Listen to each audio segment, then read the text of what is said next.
nde tozabwe socio national et lali ndeko na biso Denis Sanga azali dénué de tout engagement avec moi ata soka konosanga na Kagame ata soka kosanga na Kabila na Félix na Nanga na Kabila déjà na Satana ata soki asangai na bango ngana ye bakambo ya kosala etenga te si soki Fayulu alobi soki Eliezer yango ya bino alobi nde eza parole d'évangile tout le alléluia amen moi même le babino personne ne peut me contredire à tout sangisi Fayulu ou sangisi nani comment Eliezer na bino ana le M23 a été créé aussi par l'IDPS avec l'IDPS pour fragiliser le pouvoir ya Kabila mais ba de ça lingé des un peu ébélé ya liboso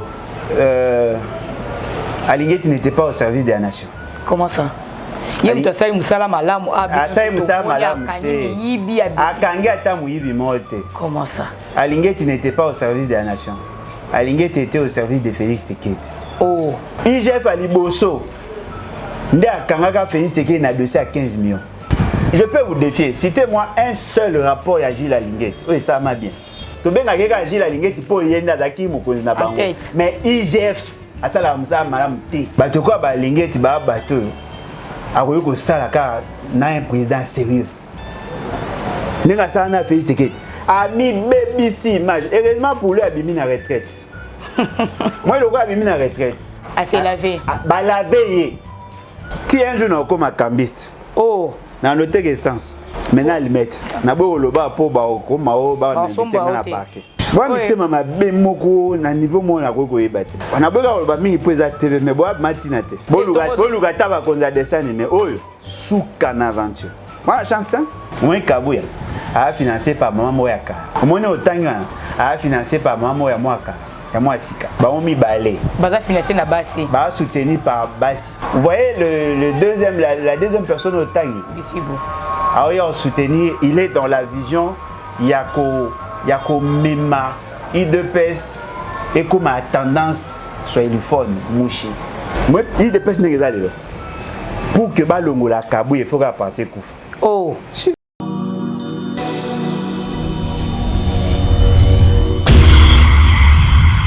une nouvelle chaîne chez vous, Espoir Henri, Kassima TV, abonnez-vous massivement, tous les fans de Maman Tatiana, Bino Baibonyama, tout son bitinia makani, ma indication politique ya kitoko, venez nombreux vous abonner, s'il vous plaît, n'ayez pas la rabino, pourquoi pas Tolali Tolamuki comme si Maman Dika 24. N'est-ce pas?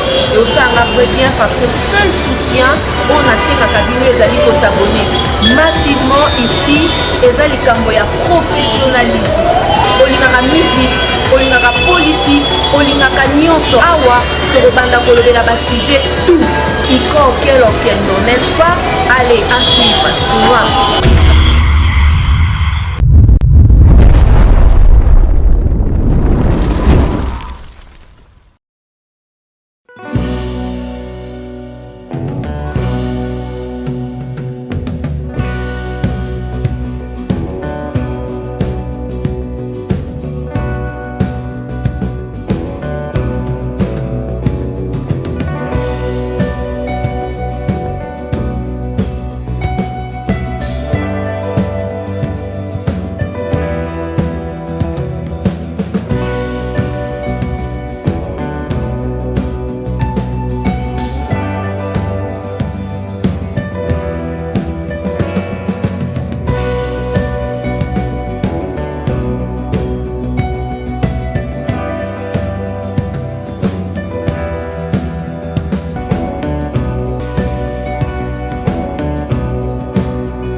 Bonjour, bonsoir, ça dépend de l'heure à laquelle Oyo au kutani na libaku ya kolanda biso en direct ya Espoir HK Télévision to pesi bino bambote ya mingi pe to tondi bino botondi na lolenge bosili kufungula bikuke po ete boko tia biso na bandako na misala to pe na mituka ata ko bipai nyoso bisili kozwa mabino na kolanda Espoir HK Télévision chaîne o emesana ko pesi bino basango ya lolenge na lolenge na mayimatali mboka Congo RDC to tondi bino pe na botondi ezali bongo wa bino Cadette Muswamba présentatrice ya émission Masolo ya mboka oyo lobelaka ba makambo penza ya mingi mingi mingi.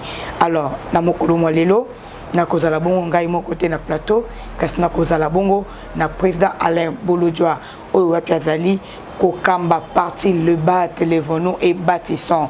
Alors inaye ndeto ko développer bas sujet ya actualité ya politique ya mboka Congo RDC. Ce qui ezali mbalano ya liboso ya kolanda biso bandana liboso ko s'abonner ko liker pe ko partager lien pour que baninga misusu pe bazo basangolo lenge yo pe ozali ko zwela yango. Sans plus tarder na sengi na régie finale bako kana ko fongola biso champ afin que to kuta invité na biso président Alain Bolodjoa mbote mbote manangai mbote na balandi. En tout cas merci beaucoup pour l'opportunité. Santé ndeni.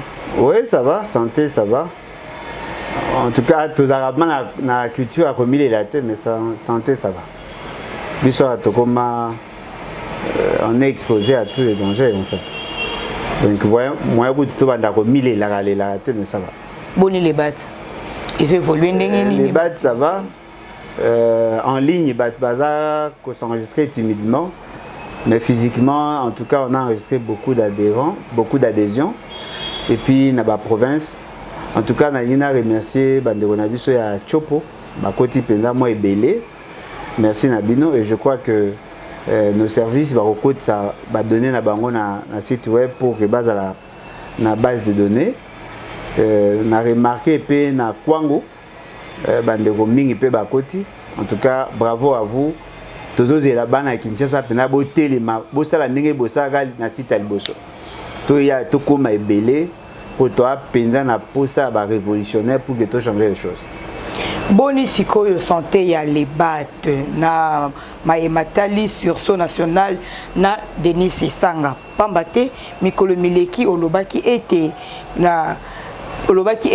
lolenge Denis Sanga a sangani na Kabila ou soit le fait que Denis Sanga a sangani na Joseph Kabila ezali penza malamu te pour la sursaut national.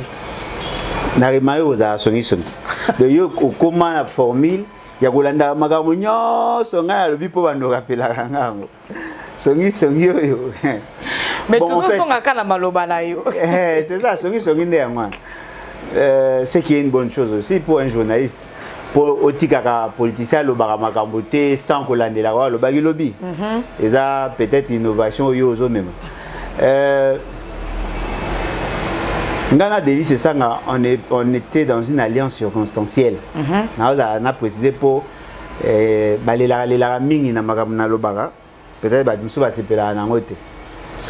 une alliance circonstancielle. On n'était pas dans une alliance formelle, dans le sens politique du terme. Totalement qui ensemble pour tout Bundisalikan, il y a changement à la constitution. Okay. Je crois qu'on a mené des actions, tout ambassade, tout ça qui va manifestation na balabala pardon, tout ça qui na Massina, tout ça qui na Rompongaba, tout ça qui na Victoire, tout ça qui va déclaration de Belé, na Fatima. On a eu à faire beaucoup d'actions dans ce sens. En tout cas, nous sommes sur ce national et l'ali. Et l'ali pour l'année. Parce que les réseaux auto de l'ensemble et des sous d'actualité. Ce faisant, de Konabiso Denis Sanga azali dénoué de tout engagement avec moi. Aroyiko kende ko sangana oya lingi. Ata soka ko sangana Kagame. Ata soka ko sangana Kabila, na Félix, na Nanga. Na Kabila déjà ba. Na Satana. Ata soka sangai na bango ngana ye. Bakambo ya ko sala etengate. Parce ngana eto yokanaka to bundela bitumba ya constitution. OK. Le gars bitumba ngo ilali, il peut faire ce qu'il veut. Mais si quoi le vrai ezali na opinion Comment il est qu'il y a un leader nanga. Il n'est pas mon leader. Tout sanganaki ensemble pour que tout bundisa et le mort. C'est vrai. Ba réunion missus to mingi to sagana ye to salaka na bureau na ye à centre-ville. C'est vrai. Ba activité missus isambe a pesaka mbongo ebele ko leka bato missus. Il n'était pas mon leader. To sangana kinde ensemble et na ba réunion to bandai ko présider ba réunion de manière rotative. Ba réunion missus to mingi yé mutabandai ko présider musus Ados Ndomba bandai ko présider musus ngai pe na bandai ko présider. Je pense que to président ba réunion biso misat. Donc les aki leadership T, les aki mutualisation des efforts. Aujourd'hui Azali président a parti en vol, il est en droit au nom de son parti, il y a aucun ça l'alliance ou contre-alliance avec qui veut, ça ne nous engage nullement. Donc, vous posez la question sur des listes sangaté, pour nganaye, personne ne gère l'autre. Voilà. Toujours na maloba na yo. Oloba ki les sous été ezalinde tata mokambia école Félix Lombo Tshisekedi nde a sécuisi M23. Alors que lelo oyo ndeko Eliezer abimisi vidéo oyo wapi mwana mboka Martin Fayulu azali koloba ki ezali Félix T yenda azali responsable ya guerre oyo mais a hérité yango et pas ya Joseph Kabila. Ce que maloba na yo tout le bango lo lengeni. Oh. Parce que pour yo quand si ceux qui Fayulu à lobby ceux qui les errants à bino à lobby des paroles d'évangile tout le balelu amen. Les autres juste pour prouver que non ils a Félix T mutola musi M23. Ce que M23 la muginde d'après Fayulu. Alors ba on a neni. Vidéo et uti koleka récemment ba date exacte de tous ans. Ce que pour na bino Fayulu a la vérité absolue. Ce que je dis, c'est la vérité absolue. Oh, maintenant, par rapport à Bafé, prouvez-moi que ce que j'ai dit, j'ai menti. M23, Bayaki Kinshasa, M23, Bayaka, ah oui ou non? Oui, Bayaka. Si avant Baya, Badaka opérationnel dans la zone. Avant Baya, on a Kinshasa pour ça à 14 mois. Badaka opérationnel na coin ligne à pays. Si autant Bayaka, Bayaka poigné. Et puis tant bazongi basaki kini bateau le lot bazana commandement il y a armée il y a M23. Je prends ici Bernard Maïche et Biamungu. N'est-ce pas qu'il était en prison? Parce que babimi ça est en prison pour aller. Le lot azap. Il faut battre bailler belo ba olinga. C'est Félix Tshisekedi qui a été à la base. Il y a résurgence à M23. Le M23 auto bêta. Et ali ba résidu il y a CNDP. CNDP baza ba fondeur il y a RCD. RCD baza ba allié ba fondeur il y a AFDEL ba allié il y a Etienne Tshisekedi. En 2012 John Chibangu général alaki à l'époque colonel a sali dissidence a sali rébellion front na Kasai. Na période il y a dossier à Kamona Samp. Il a été soutenu par l'UDPS pour aller soutenir le M23 en 2012. Oui, non. Personne ne peut me contredire. À tout Sangisi Fayulu, ou Sangisi Eliezer Nabino. Le M23 a été créé aussi par l'UDPS, avec l'UDPS pour fragiliser le pouvoir à Kabila. Pour à Boya qui était comme président. 2012, c'est que je vous dis, je peux vous le démontrer grâce à un rapport des experts, il y a Conseil de sécurité des Nations Unies. Tout le monde a toujours M23. Diga ngana loba, John Chibangu, bakangaka point, et pas Kabila. Parce qu'il était à ça qui front, Nakasai, avec après sa possibilité. Na M23 bazwa zone opérationnelle na centre pe na ouest. Ça c'est connu non? Yango Kabila Kangakai. Qui l'a libéré? N'a libéré. C'est Félix. Alors, tu boyi bisanga keza Félix Tegete de boyi mambo ça te.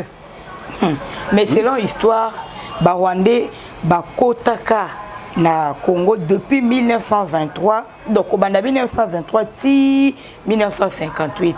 Ce qu'on attend on y surtout wana. Donc ko benga bango bakomi ba Congolais, to pe ba tirelika ba Rwandais parce que de 1923 à 1958 quand même bato kotaka et puis bakotaki à peu près 158 000 familles au bakotaki na temps wana nyo surtout. Tant bakotaki ba ki na statut étant Rwandais ba réfugié. Parce que Bakimaki, une situation, un réfugié n'acquiert pas la nationalité par la force. Ce n'est pas la durée qui fait de vous, qui vous confère le droit d'avoir la nationalité. Les gens confondent tout. La nationalité. La nationalité au Bazoaka, na muto à côté en 1923, 1958. Parce que l'État congolais existait déjà. Ceux qui avant création à l'État, là on allait dire voilà ils étaient là, tout reconnaître que bango nationalité parce que la nationalité a été créée après. Mais au yakana bango, bayaki comme ba réfugié. Na poser la question. Bato batanga la Bible. Ba Israélites ba sala combien d'années en Égypte? 400 ans. Ba comment ba égyptien? Si vous êtes Rwandais, vous savez combien d'années pas biso? Et là, on est comme ça, on va congolais automatiquement. C'est ça? Mais vous avez une nuance. Moi, je suis Rwandais. Je suis un statut à réfugié. Abotami na sol na biso. Il est en droit de solliciter la nationalité par naturalisation. Moi, je suis Rwandais. Oh, baboti na yeba kufa. Bakutie na balabala. Bazo identifier te moboti ne aza nani aza congolais d'origine parce que aza ko bénéficier na présomption à nationalité na biso pour justement to yebi ba parents na ye te mais soki ba parents na ye ba yebani a cause de nationalité ba parents Rwandais to rwandaise o ya bali moko na biso a droit à solliciter nationalité Rwandais o ya fandi tamulai toi azana Rwanda aye ko fande pa na biso moi temps moko boye alinga comme un congolais a OK na administration a sengi nationalité to ko apprécier ce to pesa ou pas mais c'est comme ça na otuna mais c'est Henri Kassima yo fani na poto combien d'années bien ko commenter o lo bater me commenter o mate ba obligé ba on va personne nationalité kasi il faut senga et kasi nga soki mutaza rwandais a sengi nationalité na ko bengi congolais. Parce qu'il y a Sengi. Pas Sengi à Zui. Parce que la constitution d'Abisso est si double statut juridique à la nationalité. Okay. Nationalité d'origine, net yo. Est-ce que vous posez une question de nationalité? Oui, pour Amoulouba. Parce que tribu na yo, ils ont la liste de tribu au monde la tigre la biso. Nana posa na yebate. Oza tribu on a mutandu. Oza Congo. Nana posa na tuno mzute. Oza Congolais. Neti Félix. Ndenge toyoka ka bien que na dutaka moi na comment douter moi muke depuis na yeba information mususu ah congolais ko douter na nationalité na ye oui point pour l'année na période moko ba isa so papa na ye aza angolais Kondo Etienne angolais na période moko ba isa so papa na aza angolais ba utaka na mboga moko na kasa na Angola mboga wana tango bayawa nde bayo fana na Kasai waninga yoka ye moga lobi maman na aza angolaise parce que toi na système patriarcat papa na ye aza mutu ya malangi c'est au Kasai malangi na Angola oh malangi na Angola bayaka ndeko ya na dutaka nanga. Mais le fait seulement qu'il a un document qui atteste qu'il est congolais. Nandimi Congolais d'origine, n'a pas douté, mais Congolais n'a pas Congolais. Donc c'est ça en fait. Bon, mais ça n'a pas débat et c'est tout me mater. Moi na livre on a zokoma. On a hésité qui ko bimisa ngo pona mona ki ko créer mo ba po. Il faut ça ba information mususu kuna nanga mo ke se pesanga te. Mais au comique quand même. Oh, et la science. Oh. Na robeto ma sur la prostitution mais alinga ngote. Moi je suis scientifique. Na robeto ma sur la spiritualité même ma croyance n'angate. C'est qui est vrai, il y a de ces gens qui sont chez nous mais qui n'ont pas notre nationalité. Il y a d'autres personnes qui ne sont pas originaires du Congo mais qui ont la nationalité congolaise. Moi toi na posa il y a batu musu ba ya ko za nationalité na biso ndenge pe biso to na za nationalité. Il y a batu musu. Et ça na problème té mais ko zo on est na kanzate na yaulité. Il y a ka ko zo ngo conformément à ça.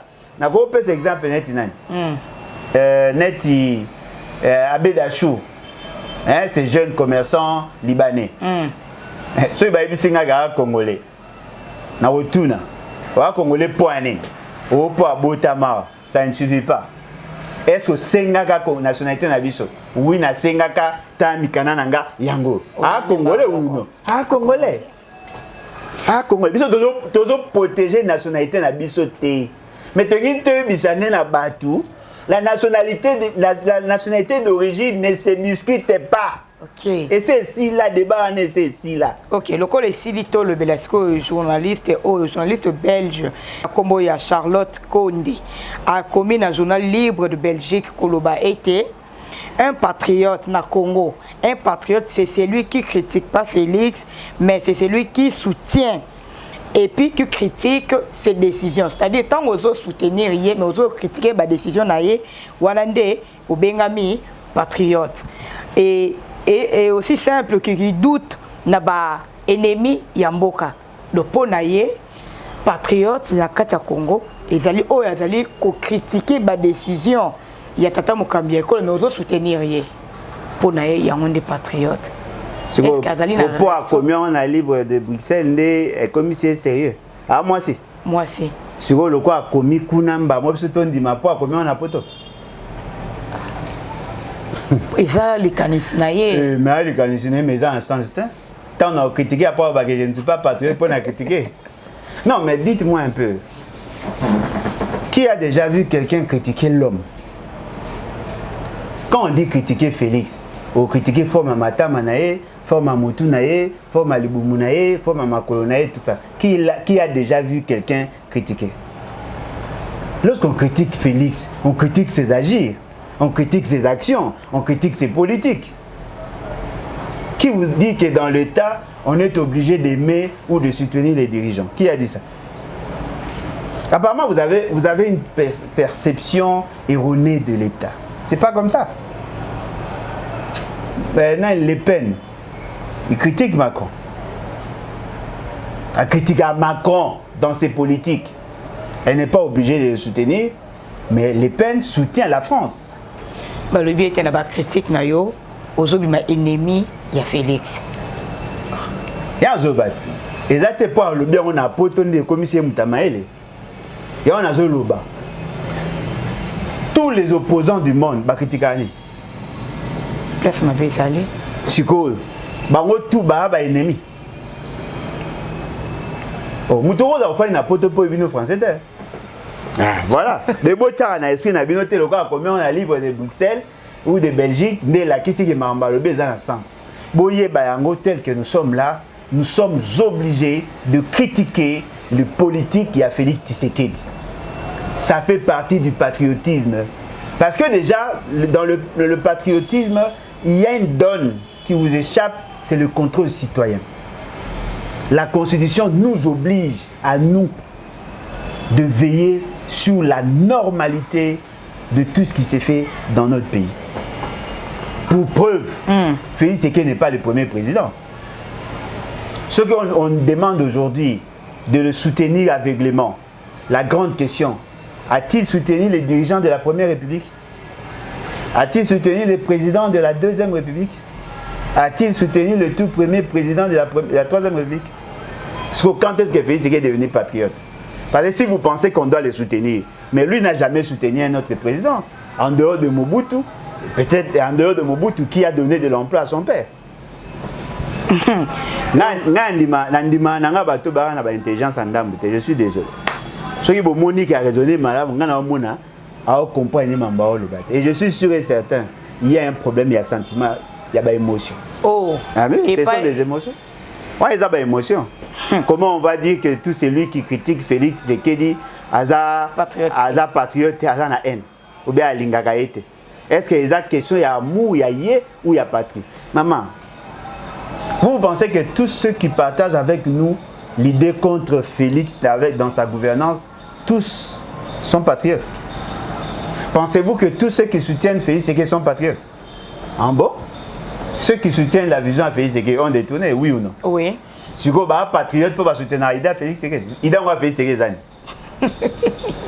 Le peuple d'abord, oh papa, le peuple d'abord, ils ont idée, ils ont slogan, ils ont terme générique. Le peuple d'abord doit se vivre. Est-ce qu'un pays, le peuple d'abord va détourner un milliard? Impossible. Maman a ndimi na ngayote. Au commune en France, en Belgique, oui. Mindele batangi oui, baseki bisonde.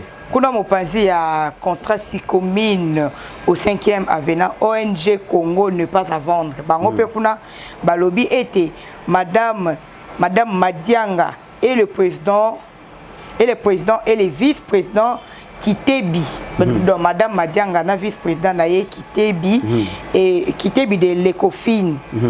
Bango kuna basengi négociation.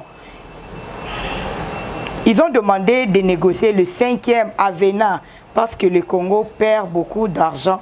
Ils disent que c'est faute de Gilles Alingeti Mboka Zoko Bungisa Bamisolo et Belé Ndenge wana. Avec quel contrat? Parce que dans le contrat, la ONG, le Congo n'est pas à vendre. Oui, mais là, il s'agit de quel contrat pour ça va modifier l'avenant? Il y a contrat chinois? Non, la Sycomine, oui. Il y a Sycomine. Donc, c'est en rapport avec le contrat chinois. Ce que je critiqué,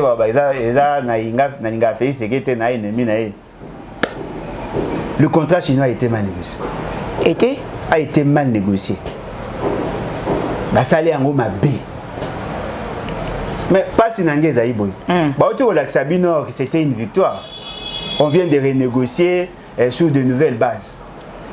Ce qu'on tali, la manière dont les choses ont été faites, pour se rendre compte, on nous parle de 7,5 milliards sur un volume de production que nous ne maîtrisons pas. On autorise aux Chinois d'exploiter encore pendant 15 ans et on prétend que nous allons gagner 7,5 milliards. Sur les 7,5 milliards, les avantages que nous accordons à l'exploitation, ils ont pratiquement à 7 milliards. Et ce que nous allons gagner, ils ont pratiquement à 500 millions. Ça, ce sont les experts qui l'ont dit. Tu vois, quand est-ce que les Congolais auront à bénéficier? Moi, je trouve que Félix Tshisekedi, c'est un homme très dangereux. Comment ça? Son ignorance est un danger pour la République. C'est pas lié. Vous êtes des haineux, des jaloux, des tribalistes. C'est pas intéressant. Pourquoi ne pas associer les experts? Donner la chance aux gens intelligents d'orienter les actions publiques. Comment pouvez-vous aller en négociation? Vous avez contredit un premier contrat qui avait donné la possibilité à la République démocratique du Congo. Il y a 9 milliards de poussière dans le cadre du premier contrat chinois. Il y a eu des avenants, il y a eu des amendements. Changer comme il y a 6 milliards 900 millions. Kabila aurait consommé 3 milliards et quelques.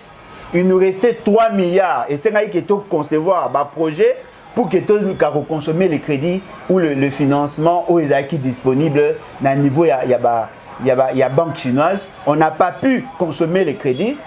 On vient encore dans la renégociation et un contrat. Qui va annuler. Et dans ces contrats, on nous dit qu'on aurait gagné 7,5 milliards. Qu'avons-nous fait de 3 milliards que nous n'avons pas consommés? Et comment allons-nous consommer? Baotunga nzela oyo kosangisa mbudi na côté ya aéroport ya njili kuna na kati kuna. C'est ce qu'on vous présente. Quel est le coût? Quel est le besoin réel de l'État en termes de 7,5 milliards? Parce que 7,5 milliards, ça représente quoi? Ça représente 7500 km de route. C'est-à-dire qu'on pouvait relier Kinshasa au Kenetina Kisangani. Quel est le plan que nous avons? Et puis, comment allons-nous gagner? Parce que la Chine exploite déjà. La Chine a exploité à l'époque, il y a Kabila. La Chine continue à exploiter. Alors dites-moi, l'argent, qu'est-ce que nous avons fait? Et puis les lots, qu'est-ce qu'on gagne? Apparemment, nous sommes des perdants. Ce qui que Congo est là qui produire 100 000, topé 400 000 tonnes, il y a cuivre, et il aurait que 324 millions de dollars. Et si le prix de cuivre est à 5 200 dollars, la tonne, donc au lieu il y a 8 000 dollars, au lieu il y a 8 000 dollars la tonne, le Congo tokozwa eloko te na kati na nyonso to wana intérêt na biso ezozala wapi la légèreté à bas soi-disant bas dirigeants na bino et se constatera quand ils viennent vous présenter une sorte d'embellie économique alors qu'en réalité c'est du pipeau, c'est du vent. Nous ne gagnons rien. Toujours gagner l'autre. Nous sommes là pour l'intelligence situationnelle des athées. Batu baobeta maboko. Biso tolobaka oui ou non? Tolobaka. Mais batu baobeta ka maboko. Mais au finish, vous allez vous rendre compte qu'on va perdre 30 ans pour rien. 30 ans. Mais les gens exploitent. Les gens exploitent. Attention, les ressources sont épuisables. Et puis, on vous parle de cuivre. On prend le cuivre comme matière première. Est-ce que dans le site d'exploitation, il n'y a que le cuivre qui en sort? Est-ce que la teneur va présenter à Bisso, il y a moins de teneur, il y a matière où vous êtes exploité? C'est ça le problème. Les produits dérivés ou le produit ils payé à cuivre. Qu'est-ce que nous apportons comme valeur ajoutée dans le Bisso? Est-ce que nous transformons? Est-ce que nous créons des emplois? Est-ce que la population riveraine a profité de l'exploitation? Non. Alors, où est notre intelligence dans tout ça? Tout ça, il a une intelligence, tout ça, il a un wapi. Et puis, il a intelligent, Félix. Ah. Il paraîtrait que Jules Alingeti, le cas besoin acquisition na bamakambo kili. Ah, pese so. Oh, aboya ki ko mbongo ya, aboya ki ko futa mbongo ya Fonarève.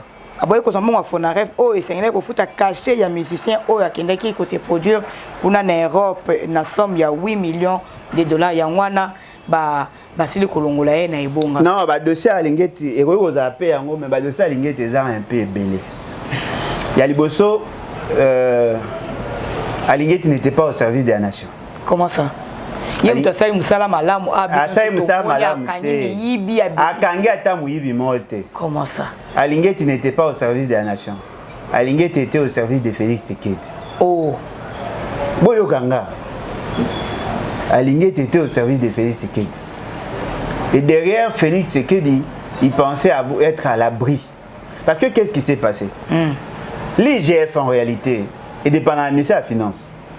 Techniquement, il dépend du ministère de la Finance. Oui. Mais l'IGF, depuis un certain temps, était rattaché à la présidence. À la présidence, IGF a Liboso.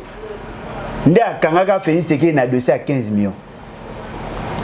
Ou a dénoncé que Magamba 15 millions à décote, il y a Mamba Pétrole, les 15%. Il y a dette publique au Bafoutaka pétrolier. Les pesaka des cotes à 15 millions. Na dossier à Liboso. Boyebi IGF wana bakangaka ba betaka. Biso ndeto bundela ka pas à libérer. Moi tant va libérer. Félix Tshisekedi ayamba na ndako na bureau na. Aibisi va travailler après à Longolier à Jules Alingeti, à Jules Lekinae à Tché second. Lekinae wana kufa. Vous comprenez? Jules Alingeti à Tikal. Je peux vous défier. Citez-moi un seul rapport à Jules Alingeti. Oui, ça m'a bien. Exact. Un seul rapport. Exact.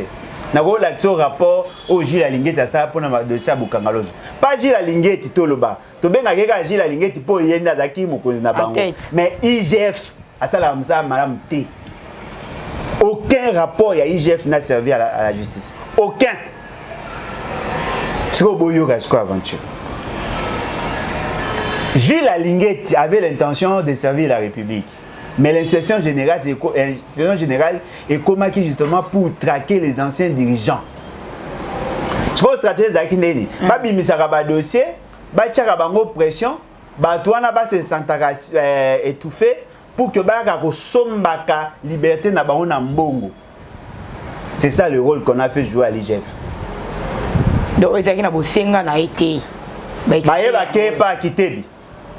tala dossier yango bimisaki bambongo na nini na mot d'urgence ba preuve yango soko sakani to kangayo ko bolingini ni po libérenga non il faut ofuta mbongo pour aux à protéger à quelque part après si bambongo ba protéger à comme union sacrée pour cause à protéger à yaka au témoigner contre Matata pour cause à protéger on l'a fait comme ça même nani comment Matata on lui a fait la même chose OK Deo Gracias Mutombo ya Banque Centrale ya Kala on lui a fait la même chose OK Muzitu bah ça la même chose OK Willy Bakonga bah ça la même chose OK je peux vous citer autant bah comment il le quoi instrument à chantage na IGF mais pendant ces temps le nouveau voleur bah ya qui va au piller citez-moi un seul membre ya Union Sacrée OK bah même dossier na ye pe simba maintenant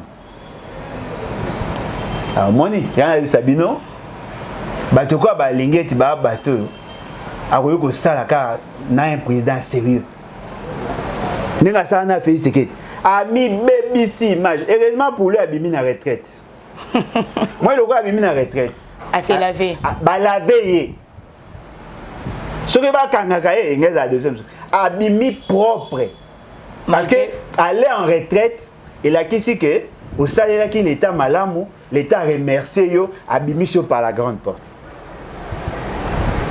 mais au-delà de ça la conférence de presse na yo utaki koleka mikolo mike awa olobaki yo za songi ka ko rappelanga maloba loba kasi tolobaka bien que ba émission ya YouTube etika la kapoto rappeler bino yango lobi rappelanga be batu nyoso ka ngande omoneli so olandaka ba émission c'était to rappelaka bango chaque fois c'est bien rappelanga be fait c'est na conférence de presse on a loba qui était une partie à Avenue Sayo alors une partie à Avenue Sayo wana et ça allait qui coûter 2 millions de dollars 1 317 000 dollars pour la phase il y a réhabilitation partielle et puis bah juste parti au basala qui d'aloana au moni soko commune à sauce à Sayona na victoire au moni parti ka ya muke wana ko banda Sayona victoire au comme na triomphal et là qui dans les 600 quelques na sangisa ko ba 2000 OK mais lelo oyo ONG Observation africaine de ressources naturelles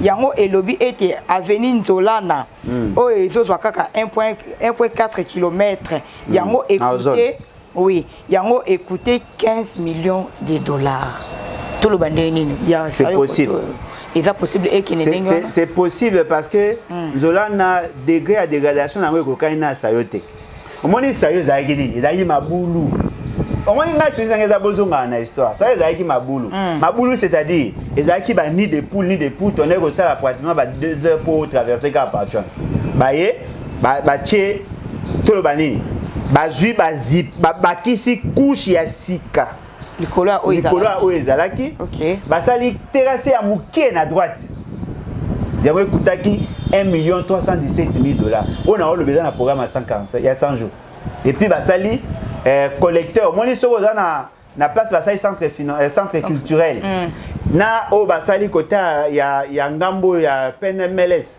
na ngambo wana terrassé mo bezana se wana basali terrassé mo en béton yango ne saki 600 et quelques mille. Sur le Sangisi, c'est 2 millions. Ça fait 1,5 km au total, Yohan. Écoutez, 2 millions. Mais attendez, place au avenue du commerce. Et ça a 6 300 000 dollars.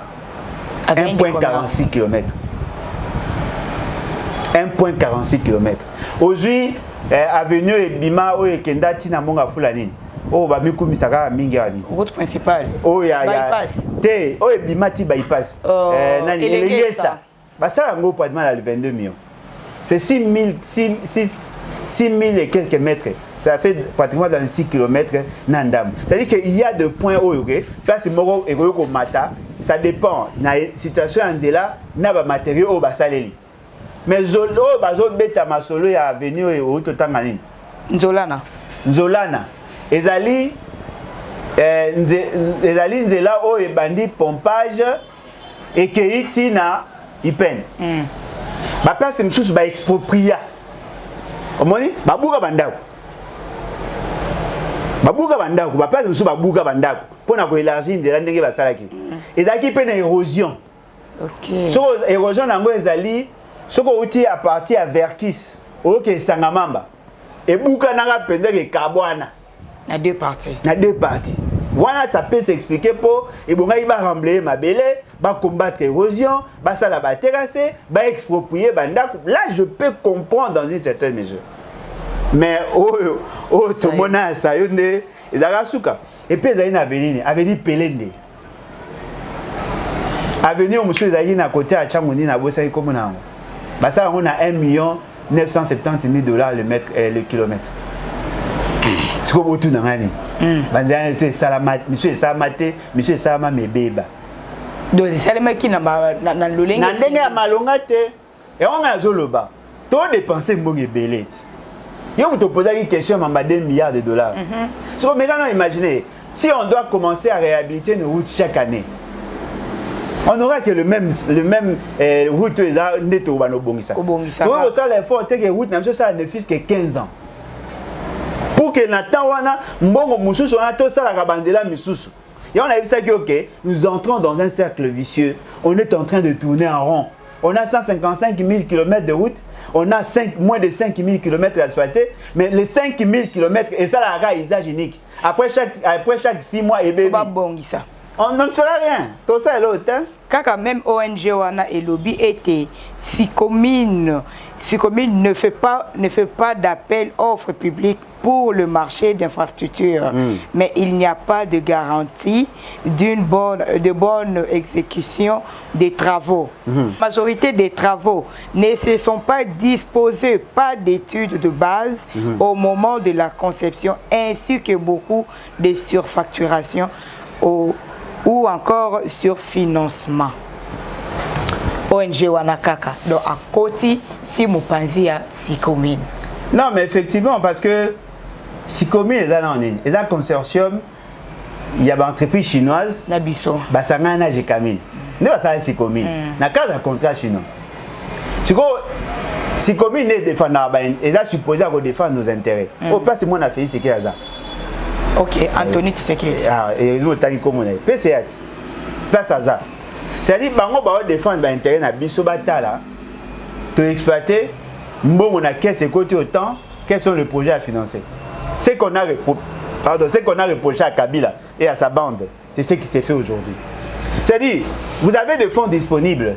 On vous demande tout simplement de concevoir des projets pour avoir les financements dans le domaine il y avait infrastructure. Les Chinois ne fixent pas les objectifs, mais les Chinois ont la responsabilité de financer le projet. Ceux qui boyaient, voilà, on veut construire la route Bandundu-Équateur, Bandundu-Mbandara, par exemple. Bino Bosa a étude na Bino, on va construire autant de kilomètres, on a besoin de 500 millions de dollars. Bah, si 500 millions, bah, pessimisme. Tu vois, Bino Moro ne veiller une exécution. Ils ne viendront pas superviser parce que Mbogo est à Bino. Mais par exemple, gérer Bino le roi Banamike. Ce qu'on a posé la question, et là, on est ça à Bino passe. Pour exemple, Mbogo peut y avoir tata na Bino te. Et un Mbogo a peuple. Et ça Mbogo a biso outil na mabele na biso. Ça y a peuple. Mais ça non seulement à peuple, mais ça peut à Bino. Parce que les gens ont fait c'est que sur un gars qui est Kasaï, il faut qu'il y ait un avion. Mais ceux qui sont les bongis, ok, na mutuka. Et qu'on permette à mon appareil à palper la réalité. N'avion Mathieu Kiti. Bah, même on a bougima et c'est yoli, bali yoleka. Banzela 4-4 au côté. Vous voyez la réalité d'un un vrai président. C'est ce président qui pense à relier le Congo. Ce qu'on bon ça. Batamaye le paix, baza. Technologie peut retourner la paix et ça. Il y aura ce qu'on va faire aventure. Et ben n'est pas Kabila. Boyoka bande kotanga conseiller principal ya Kabila en charge de l'infrastructure. Oh noko nanga mutete nani.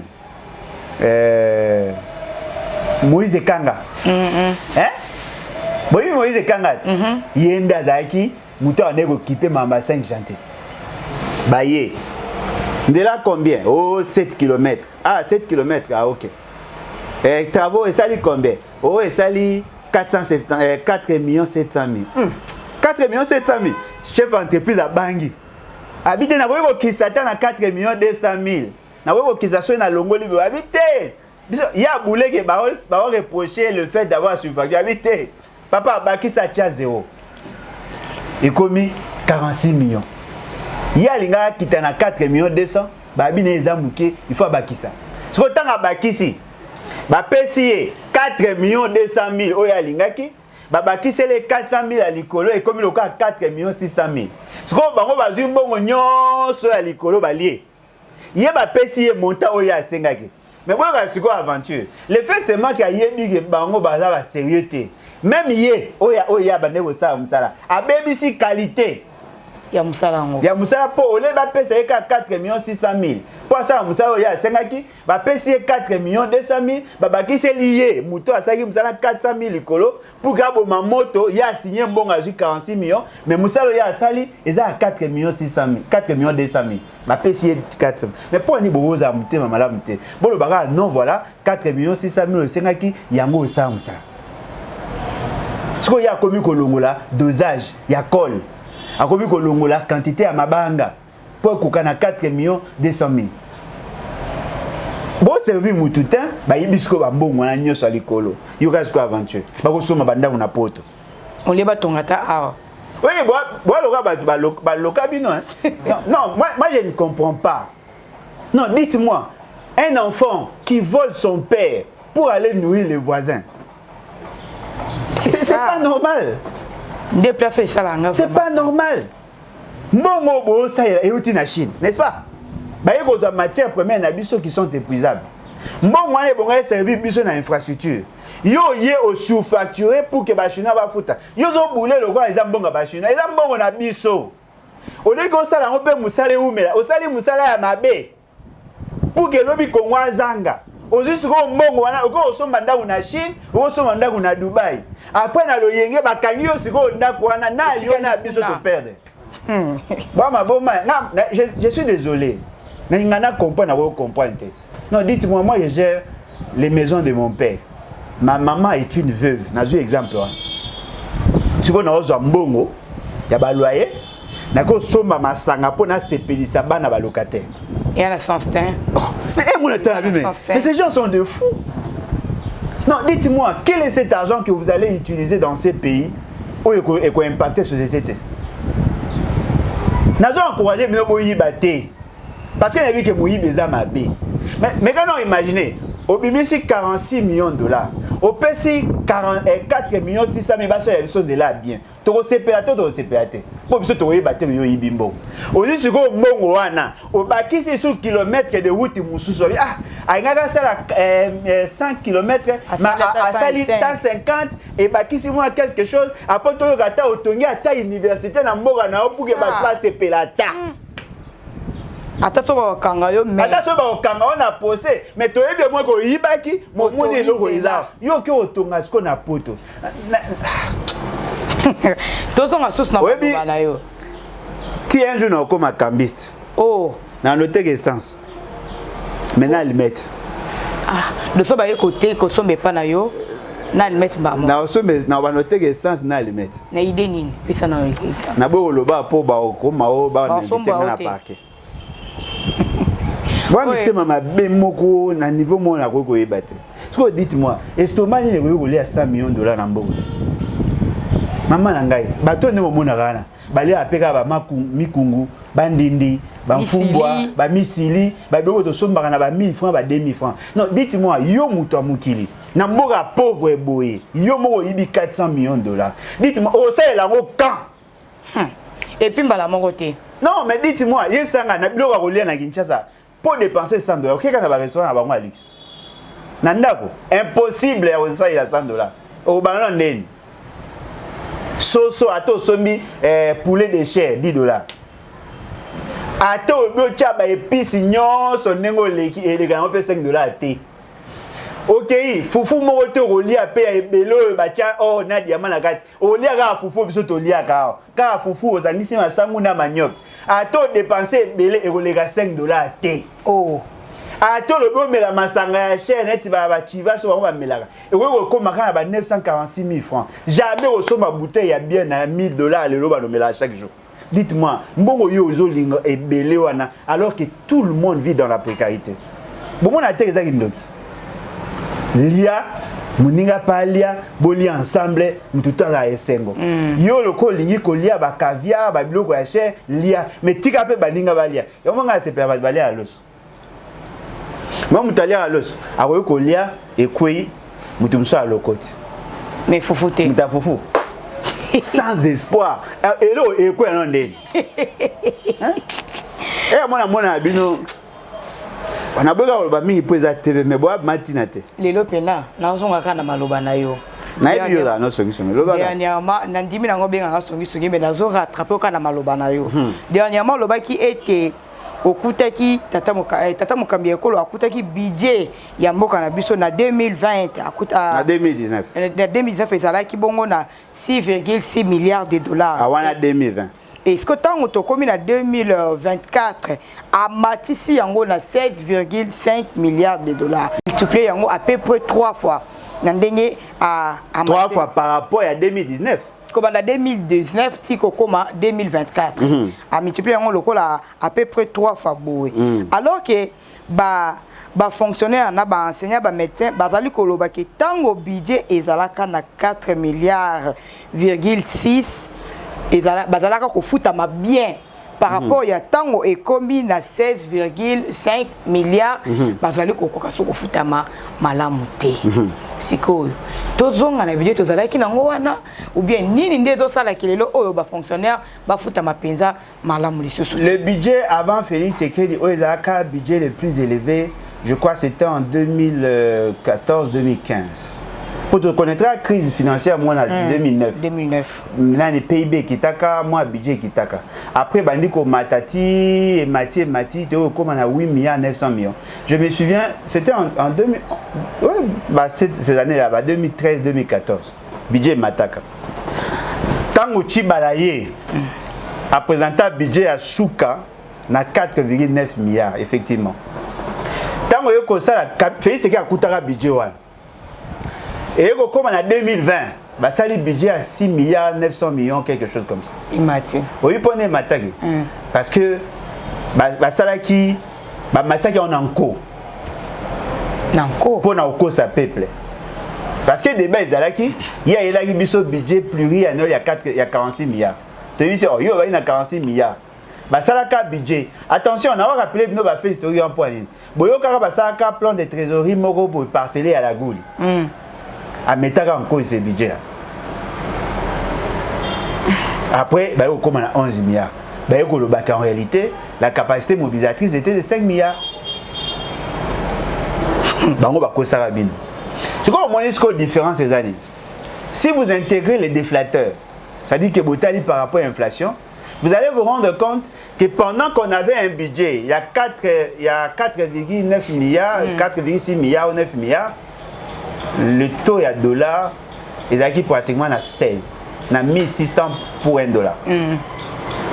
Tant que comme on a un budget avec 11 milliards, le taux d'échange est varié qui pratiquement à 2000. Au-delà de ça, le mécanisme matata ponya tiaka en matière de paiement à l'agent. Et ça un système ya côté ça ka agent mbongo calcul ya salaire de manière trimestrielle. C'est-à-dire si tu as un mois de novembre, tu as préparé premier paiement il y a mois de janvier. Janvier, février, mars. 3 mois cellule ya paye. Bah il déjà que mbongo dans un compte ba au foot bango na telle période. Tu vois tant que Félix Sekedi aye si vino que aye ko déboulonner le système. Il n'a pas compris, il a créé un désordre en matière de paiement, vous n'avez pas idée. La place à déboulonner, il y a boulonner. Non, il y a déboulonner système. Moi, système est dans 4 boulons. Alors on lui très mort. C'est-à-dire système est là, mais il est sous na ma casse na ngoté. Et comme ce système est comme bouger. Vous comprenez? J'aurais un exemple au cas va très peu aux alliés. Babouki m'a commis balé. Et télématé. Voilà, c'est ce qu'on a. À BBC, c'est-à-dire qu'il n'a pas la capacité de déboulonner, mais l'ongo là bas boulon. C'est quoi le tigali système est ça? A économé un monsieur comme on a je crois Adam Mutamisa à budget. Sébastien Ousseni. C'est lui qui s'occupe de la paye. Alors ça bon. Beaucoup de fans aboye. Il faut beaucoup de tabatou. Bon annoncer que beaucoup de tabatou. Mbongo balia. Mbongo balia. Oh, matata na meke déjà. Ba annoncer pour boye bien que salaire ba futaka. Pour matata on est au ça ndeni à partir les 15. Tout le compte est possédé à un paiement, bah déjà dans bon. Vous comprenez? Bah annoncer, paye, bah il y a progressivement, au plus tard le 25, tout le monde est payé. Mais avec Félix, c'est qu'il dit, bon annoncer, même bon les athées. Si vous avez pression, que vous avez fait à mater, bon payer les athées. Parce que vous savez, Mbongo, ou non, batonga qui centre financier. So, biso tolingi to futa batu. Biso boko bimisa Mbongo botongi centre. Oh non, il faut donc ça pour la visibilité à Mokonzi. Oh batongi New Kini Arena. Oh non, bakena qui effort de guerre. Oh c'est-à-dire que ces désordres là, nous avons posé. Oui, pourquoi? Pourquoi? Parce qu'ils ne veulent pas respecter la procédure, il y a des caissements de fonds. Moi, le moins chaîne de dépenses et là qui sera dans l'état que ba ko bimisa Mbongo siko tepo Mbongo ekomi muke na compte. Mais ce qui est commis, bimi maman na ministre de la finance a na banque centrale bimisa Mbongo. Ministre a budget o azo gérer le compte à éviter. Il y a zo boulé Mbongo ezali pona futa batu, alors ça calcul, bazo bisaye non, il faut régulariser, on veut les sortir 722 millions pour l'armée. Ah, mais bimi si ndengeni les ponga azo calculer na futa batu. Oh non, et il y avait une urgence mo konza sengaki. Siko il y a zo linga siko a juste automatiquement Mbongo ezate. Or c'est le ministère du budget qui paye. Donc ezo kendeka mbutu na mbutu. Bonne chance te. Boluga taba konza dessin mais oyo souka na aventure. Bonne chance te. Mais congolais to luka kino. Congolais ko ndima mutoka Félix Kaza présenter. Oyo za bloka Kabila. Tozo koma pena na suka ya émission na biso lelo oyo conflit ezali kuna na kati ya famille IDPS entre CG Augustin Kabouya na Bizibu bazali po yo benye CGT. Ah. Yo Bizibu conflit la bango ezali. Bazana ba conflit kuna oyo tata mokambi ekolo azokoka kokata yango te ni mama Marthe azokoka pe ata kokata yango te do ba conflit na bazokoka ko arranger yango te bango moko kuna na kati e bongo ndenge nini ba ko arranger situation ya mboka na biso so ina vive te ba ko ngate ah na tunika te ba kango te ayo rassurenga na tuna so ina vive vérité wa kangate na saka émission moko na kala. Le plus grand danger à Félix Sekedi, c'est le fait d'être influencé par deux femmes. Tanga ba komona bango to yeba na banga ko tanga oposo na ebaki na tanga ngo ewa banga bakanga ka. Maintenant on meka na pesa bino information. Moi pour la comprendre l'émission ngo pour azalaka. Parce que na pesa bino ce comment information ba bribe d'information boluka. Moi Kabouya a financé par maman Moyaka. Mon otanga a financé par maman ya mwaka ya mwasika. Ba on mi balé. Ba financé na basi. Ba soutenu par basi. Moko. A mona ke parti za bango o wana we ko kotate. Vous voyez la deuxième personne au tangi. Bisibu. Alors il a soutenu, il est dans la vision yako mema IDPS et comme a tendance soit le fond mouchi. Par contre, qu'on a tendance, dans l'exemple nanga, hein? Et dans le but exemple en Félix Sekedi. Parti nanga, il y a biso comme dans les battes, IDPST. Chico, na parti na ta na otonga IDPS nanga, bon, na otonga les battes nanga, moi si nanga azalaki, n'est-ce pas? Et comme ça là que ngana kufi, moi nanga remis président. Moi nanga abali. Siko moi si na ye azolinga a protéger ba intérêt na ye au peme na mbali.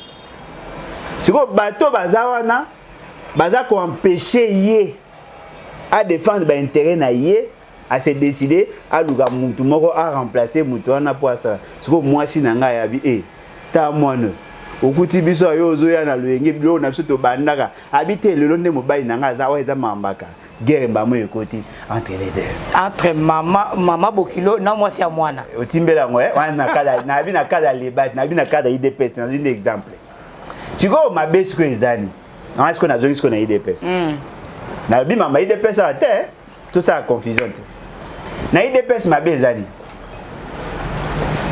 Félix Tshisekedi est président désigné na niveau ya congrès après la mort de son père, n'est-ce pas? Papa n'a Akoufa en 2017. Je pense que c'était au mois de février. Hein? Je crois le premier, quelque chose comme ça. Quand papa n'a Akoufi, il y a eu un vide. La personne qui gérait le parti, c'était Kabound. Alors qu'en réalité, le texte de triomvira pour organiser les congrès. Mais le quoi papa Akoufi, la famille est boyi. Ça la congrès parce que le fils n'allait pas gagner le congrès. Il fallait maintenant d'abord vider les cadres nyonso qui pro papa ou les qui sont en droit d'être candidats, balongoli bango. Il fallait maintenant tant balongoli bango, renforcer le pouvoir à Kabound à longoli bango. Te belé balongwa qui va venir mobake tout ça, beti ko balongwa kala balongwa. Maintenant tant moni que commission, il devait maintenant organiser les congrès. Avec les fédéraux, convoquer au sein du congrès. Alors, qu'est-ce qui s'est passé? S'il est candidat unique, on a plus de chances de gagner. Mais dans l'opinion, Erobima m'a bé. Si deux personnes moroboué, il y a une sorte d'équilibrage. Moko, après, il y a un beau frère. Qu'est-ce qu'on a ba élection à l'Okuta après nasuka les candidats m'ont désisté en faveur monsieur Bobi Kandenge Samaki a commis président. Tant a commis président, a commis ses candidats il y a parti. Mandat naïe statutaire 5 ans. A consommé déjà une partie. Baké na élection en 2018. Mandat naïe à parti et 4 ans. Mandat naïe à président et bani 5 ans. En réalité, le parti devait organiser encore le congrès parce que le président était frappé d'incompatibilité. Ceux qui ont organisé le congrès, il de pèse et comme un parti dirigé par une tierce personne en dehors de la famille biologique. Qu'est-ce qu'il fallait faire? Il fallait maintenant nommer Kabound comme président AI. Ce qu'on le quoi va nommer Kabound comme président AI avant que Félix Tshisekedi soit en fonction. Balobi, pouvoir naé et outil par le congrès où il vote il prend un acte. Or, Félix Tshisekedi était la sommité à l'organisation politique Nabaron. Il prend un acte. À commissaire Kabound, président. Automatiquement, le principe de l'acte contraire, c'est-à-dire le parallélisme de forme et de compétences, il dit que la seule personne à Kolongolaye comme président AI, Ezakaka, la personne qu'il avait nommée. Or, la personne qu'il avait nommée à Kotaki déjà en fonction, à niveau du gouvernement, il y a une institution de l'État, il ne peut plus prendre des décisions au nom d'un parti politique. Mon parti est bloqué. Comme il y a Kabound. Pour Kabound, tant que secrétaire général adjoint à Kabouya. Kabound, a commis président AI. Au moyen de décision nommant Kabouya secrétaire général au nom du pouvoir au fait ce qu'il a fait. Effectivement qu'il y a eu en torse pour faire de lui président AI et que lui il a pris un acte pour faire de Kabouya secrétaire général qui annule par ailleurs son pouvoir de décision parce qu'il était président AI pour être secrétaire général. Tant qu'on a nommé Kabouya, côté déjà na 3e niveau de régularité. Kabounda Longwe, Asali est parti. Kabouya a commis président AI. Moi, il dépêche de pour que Balongola Kabouya il faut partir Koufa. Oh, mais est-ce que désordre est ça? On a parti créé par un chef, un docteur en droit coutumier. Est-ce que moi, on va gérer un bien? Éviter un président AI a nommé secrétaire général AI. Il y a un apéro Loire à lobby. Tant qu'on a conseiller, il y a Bruno Tibala. La primature est à désordre na désordre. Tout par exemple, on a un bango, il y a un désordre neto. Et banda depuis Konako.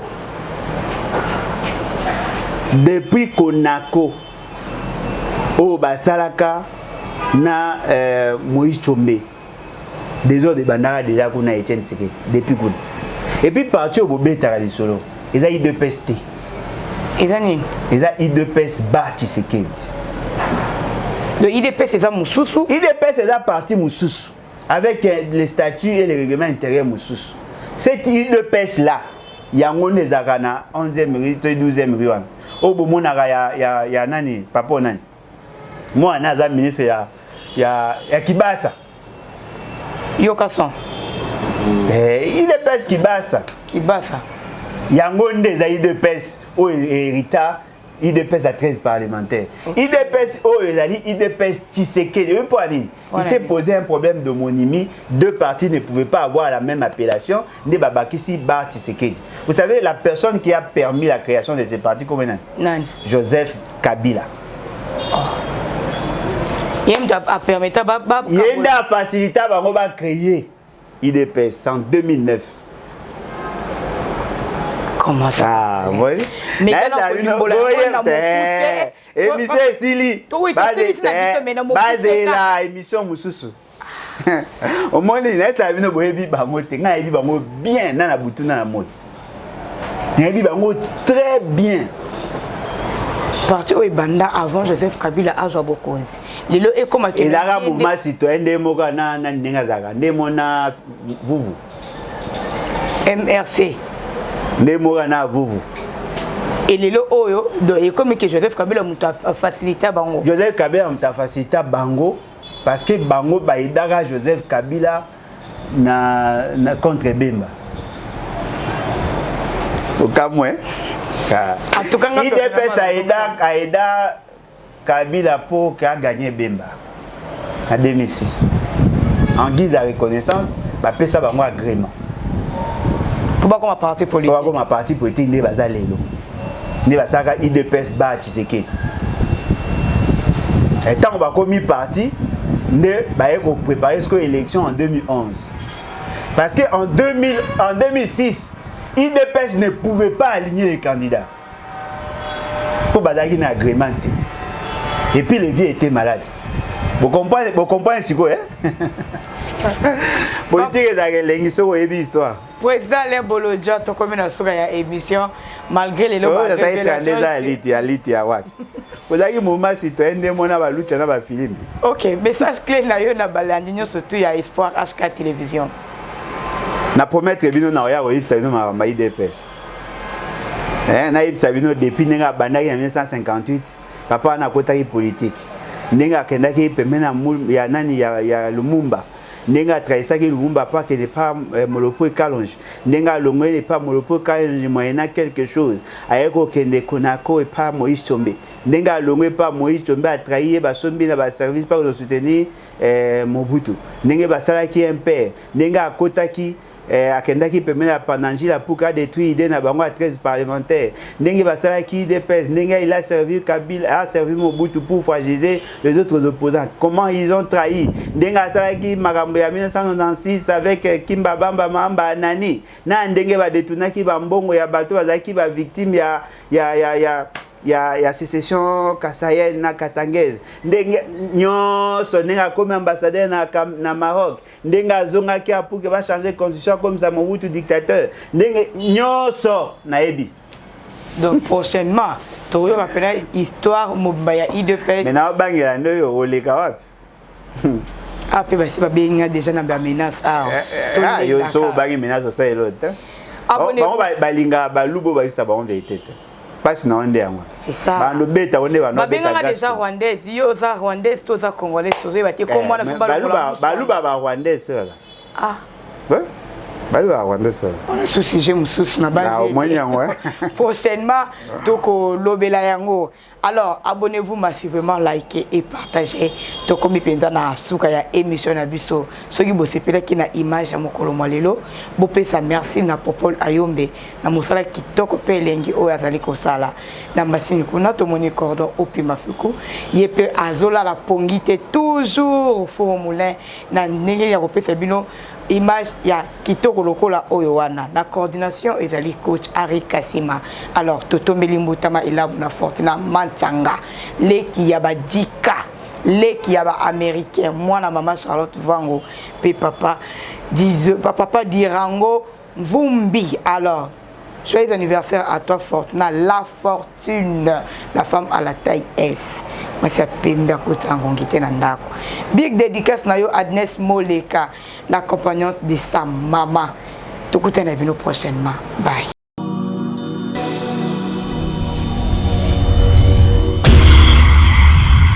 C'est une nouvelle chaîne chez vous, Espoir Henri, Kassima TV, abonnez-vous massivement. Tous les fans de Maman Tatiana, Bino Baibonamato, Sombitinia Makani, ma éducation politique ya Kitoko, venez nombreux vous abonner. S'il vous plaît, n'ayez la rabino. Pourquoi pas Tolali Tolamuki comme si Maman Dika 24. N'est-ce pas? Et aussi un vrai bien parce que seul soutien, on a ces cabinets et pour s'abonner massivement ici. Et ça, les camboya professionnalisme. On y a la musique, on y a la politique, on y a la nyonso. Awa, tu rebanda kolobe la bas sujet, tout. Iko, quel non, n'est-ce pas? Allez, à suivre.